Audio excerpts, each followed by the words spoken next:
మంచిర్యాల జిల్లా కమిటీ ఆధ్వర్యంలో 80వ స్వాతంత్ర దినోత్సవ వేడుకలను చాలా ఘనంగా నిర్వహించడం జరిగింది. ఈ వేడుకల్లో పాల్గొన్న రియల్ ఎస్టేట్ కుటుంబ సభ్యులందరికీ కూడా నా హృదయపూర్వక ధన్యవాదాలు తెలియజేస్తున్నాం. రియల్ ఎస్టేట్ అనేది నిజంగా ఒక గౌరవప్రదమైనటువంటి వృత్తి.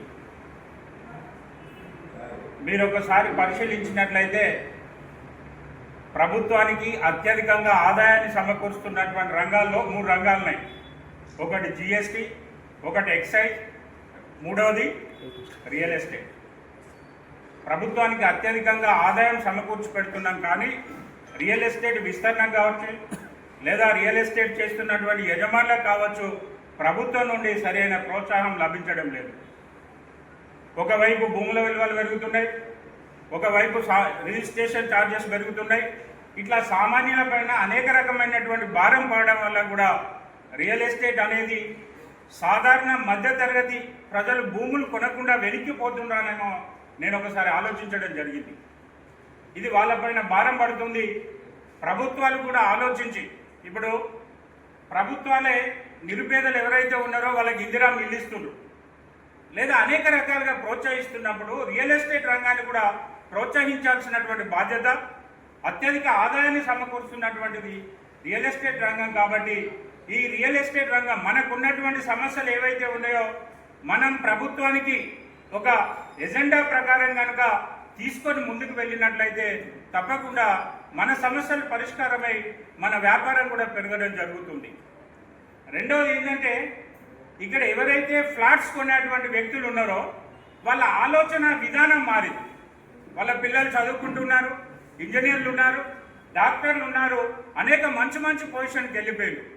వాళ్ళకు కావలసినటువంటి విధంగా ఇంకా కూడా మనం ఇక్కడ పూర్వపు పద్ధతులనే పాటిస్తున్నాం. జీపీ లేఅవుట్ అని ఇంకేదో పెట్టి చేస్తున్నాం. కాబట్టి మనల్ని వాళ్ళని విశ్వసించడం లేదు. అంటే ఈరోజు వాళ్ళు లోనింగ్ పోతున్నారు. వాళ్ళు ఒక ఫ్లాట్ కొనాలంటే లోన్కు పోతున్నారు. లోన్కు పోవాలంటే మనం పెట్టే వెంచర్ లోన్ రాదు. వాళ్ళు పూర్తి స్థాయిలో డబ్బులు పెట్టి కొనుగోలు చేయాల్సినటువంటి అవసరం ఉంది. వాళ్ళకి అక్కడ ఐటీ ప్రాబ్లం ఉంది. ఇలా అనేక రకమైనటువంటి సమస్యలు ఉన్నాయి. కాబట్టి మనం వాటిపైన అధ్యయనం చేయకుండా ఎవరో వచ్చి ఇక్కడ గుజరాత్ నుండి, హైదరాబాద్ నుండి, ఢిల్లీ నుండి వచ్చి తీసుకొని పోతుందంటే వాళ్ళు అధ్యయనం చేస్తున్నారు. మంచిర్యాల ఏ రకమైనటువంటి పెట్టుబడిదారులు ఉన్నారు, మనం ఎవరిని ఆకర్షించగలుగుతాం, వాళ్ళ ఆదాయాలు ఏంటి, వాళ్ళ ఆలోచన ఏంటి, వాళ్ళని ఏ విధంగా మనం కొనుగోలు చేయించగలమని వాళ్ళు ఒక అధ్యయనం చేసి ఒక రూట్ మ్యాప్ తయారు చేసుకొని వచ్చి వాళ్ళు ముందుకు పోతున్నారు. కాబట్టి వాళ్ళు బిజినెస్ చేయగలుగుతున్నారు.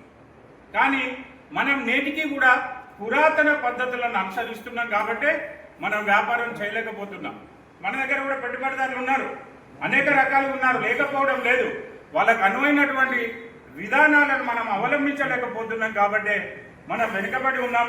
కాబట్టి మనం కూడా రియల్ ఎస్టేట్ ఆధ్వర్యంలో మనకున్నటువంటి సమస్యలను ఇప్పుడు ఆధునిక పద్ధతిలో ఏ విధంగా వ్యాపారం చేసినట్లయితే ముందుకు పోతాం, ఏ విధంగా మనం లాభాలను సంపాదించడానికి అవకాశం ఉంటుందో మనమంతా కలిసి సమిష్టిగా మనం ఒక నిర్ణయం తీసుకొని ముందుకు పోయినట్లయితే తప్పకుండా మంచిర్యాలలో కూడా రియల్ ఎస్టేట్ రంగం ముందుకు పోతుంది.